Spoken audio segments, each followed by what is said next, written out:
तो उत्तर प्रदेश से दो आतंकियों का पकड़े जाना और दोनों का आईएसआई कनेक्शन ये बताता है कि कहीं ना कहीं यूपी को लेकर बड़ी साजिश रची जा रही थी। और ये आतंकी क्योंकि कौशाम्बी से पकड़ा गया है, तो शक ये भी है कि क्या प्रयागराज को लेकर तो कोई प्लान नहीं था, क्योंकि महाकुंभ उस दौरान चल रहा था और ये घुस नहीं पाया। इन तमाम सवालों का जवाब देती रिपोर्ट आपके सामने रख रहे हैं।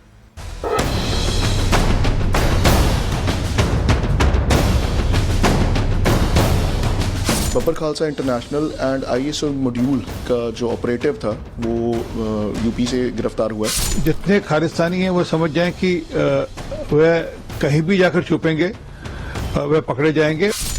मसीही का आतंकी खेल, यूपी में बड़ी साजिश फेल।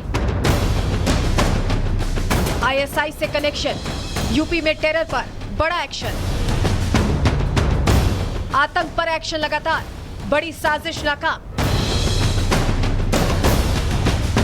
उत्तर प्रदेश के कौशाम्बी से बब्बर खालसा इंटरनेशनल के आतंकी को यूपी एसटीएफ और पंजाब पुलिस के ज्वाइंट ऑपरेशन के दौरान गिरफ्तार किया गया, जिसकी पहचान लाजर मसीह के रूप में हुई है। यूपी एसटीएफ के मुताबिक लाजर मसीह बीकेआई के जर्मनी आधारित मॉड्यूल के प्रमुख स्वर्ण सिंह उर्फ जीवन फौजी के लिए काम करता था और पाकिस्तान की खुफिया एजेंसी आईएसआई के सीधे संपर्क में था। दरअसल यूपी एसटीएफ और पंजाब पुलिस ने गुरुवार सुबह 3:30 बजे कौशाम्बी में छापेमारी कर आतंकी लाजर मसीह को गिरफ्तार किया, जो कि पंजाब के अमृतसर जिले के कुरलियाना गांव का रहने वाला है। जानकारी देते हुए गुरदासपुर के एसपी गुरप्रताप सिंह सहोटा ने बताया कि ये आतंकी नई पहचान बनाकर यूपी में रह रहा था, जिसकी काफी दिनों से तलाश की जा रही थी। यूपी में स्टेशन थी, हमें इन्फॉर्मेशन थी कि वहाँ पर ये है। ही वॉज लिविंग अंडर एक नई आइडेंटिटी बनाकर वहाँ पर रह रहा था। ये लाजर मसीह पर पहले भी 3 FIR हैं। 2024 में ये जुडिशियल कस्टडी से भागा हुआ था और तब से ऑन द रन था। सो आज सुबह यूपी पुलिस के साथ हमारी पुलिस ने इसे गिरफ्तार किया है। इससे लाजर से हमें 3 hand grenades, active hand grenades recover हुए हैं, 2 डेटोनेटर्स, एक फॉरेन बेस्ड पिस्टल रिकवर हुआ है। इतना ही नहीं, आतंकी के पास से फर्जी आधार कार्ड, बिना सिम कार्ड वाला फोन, हथियार और विस्फोटक भी बरामद हुए हैं, जिससे अंदाजा लगाया जा रहा है कि आतंकी लाजर मसीह किसी बड़ी आतंकी साजिश की फिराक में था, लेकिन वो अपने नापाक मंसूबों को अंजाम दे पाता उससे पहले ही यूपी एसटीएफ और पंजाब पुलिस उस तक पहुंच गई और उसे धर दबोच के उसके नापाक इरादों पर पानी फेर दिया। हालांकि यूपी से पहले ही ऐसे आतंकियों पर एक्शन लगातार जारी है। महाकुंभ के आयोजन को लेकर भी यूपी पुलिस और बाकी जांच एजेंसियां अलर्ट मोड पर हैं। ऐसे में कुछ ही घंटे में दूसरे आतंकी की गिरफ्तारी बता रही है कि आतंकी यूपी में किसी बड़ी साजिश को अंजाम देने का इंतजार कर रहे थे, लेकिन समय रहते इनकी साजिश को नाकाम कर दिया गया, जिसके बाद यूपी सरकार के मंत्री एजेंसियों के एक्शन पर बधाई दे रहे हैं और यूपी में बेहतर कानून व्यवस्था होने का दावा कर रहे हैं। ये भी अपने आप में एक बहुत बड़ी उपलब्धि है, जो इस प्रकार की साजिशों को नाकाम करने में हमारी ATS लगी हुई है। हमारी जो इंटेलिजेंस है, मैं समझता हूं कि उन्होंने भी अपने फ़र्ज़ का पूरी तरीके से निर्वहन किया और इस प्रकार की जो उपलब्धि है वो हमारी सुरक्षा को सेंध लगने से बचाती है। देश की हमारी मोदी सरकार या उत्तर प्रदेश की हमारी योगी सरकार, ये अपराध के प्रति ज़ीरो टॉलरेंस की नीति अपनाने वाली सरकार है। हमारे नागरिकों को हमें एक सुरक्षित माहौल देना है, एक अपराध मुक्त माहौल देना है, एक भय मुक्त माहौल देना है। ये हमारा टारगेट है। हमारी प्रशासनिक व्यवस्था, पुलिस, ये सब चुस्ती और दुरुस्ती के साथ समाज में शांति स्थापित रहे, समाज में कानून व्यवस्था का राज स्थापित रहे, इसके लिए काम करते हैं। इतना ही नहीं, यूपी सरकार में मंत्री ओम प्रकाश राजभर दावा कर रहे हैं कि यूपी में कानून का राज है, अपराधी अपराध करके बच नहीं सकता, यहाँ तुरंत एक्शन लिया जाता है। हाँ, कानून का राज है यूपी में।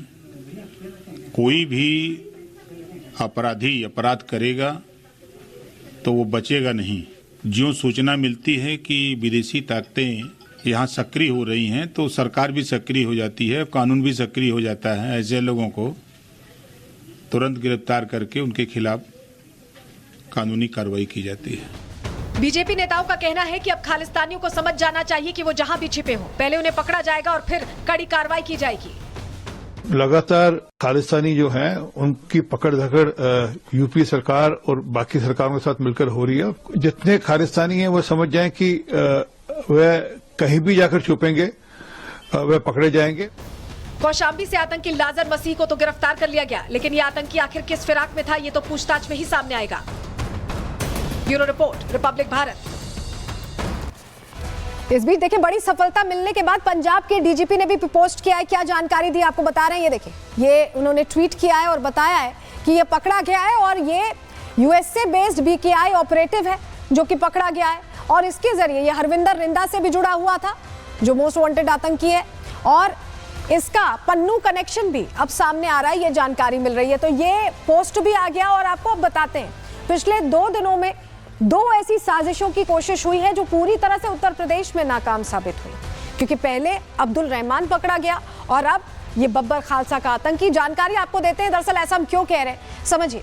देखिए, प्रयागराज से कौशाम्बी की दूरी 51 किलोमीटर है। प्रयागराज में अभी 45 दिन तक महाकुंभ का सफल आयोजन चल रहा था और उस दौरान कौशाम्बी से इस आतंकी का पकड़े जाना बताता है कि क्या मोटिव प्रयागराज में अंदर जाना था और क्योंकि पुलिस बहुत चौकन्नी थी, चौकसी बहुत ज्यादा थी, इसलिए कौशाम्बी तक ही रुक गया, वहां से आगे नहीं बढ़ पाया। इसके पास 2 लाइव डेटोनेटर्स मिले, इसके पास एक तरह से हैंड ग्रेनेड्स थे। तो तैयारी तो इसकी इंगित यही हो रही है कि प्रयागराज जाने की थी और कौशाम्बी में ही इसे पकड़ लिया गया, धरपकड़ हो गई। और ऐसे में आप समझिए कि एक बड़ी घटना होते होते बची है और ये भी यूपी पुलिस की कहीं ना कहीं मुस्तैदी से हुआ है। चलिए जरा अब आपको बताते हैं कि पिछले 2 दिनों में इन दोनों आतंकियों को जो पकड़ा गया है, इनका एक ही सूत्रधार है, पाकिस्तान, जो वहां से बैठकर लगातार भारत में दहशत फैलाने की साजिशें करता है, कोशिश यही करता है, लेकिन नाकाम हर बार हो रहा है। जरा आपको बताते हैं इन दोनों आतंकियों में कितनी सिमिलैरिटीज। आप समझिए, सबसे पहले तो इन दोनों को गिरफ्तार कर लिया गया है। लाजर मसीह,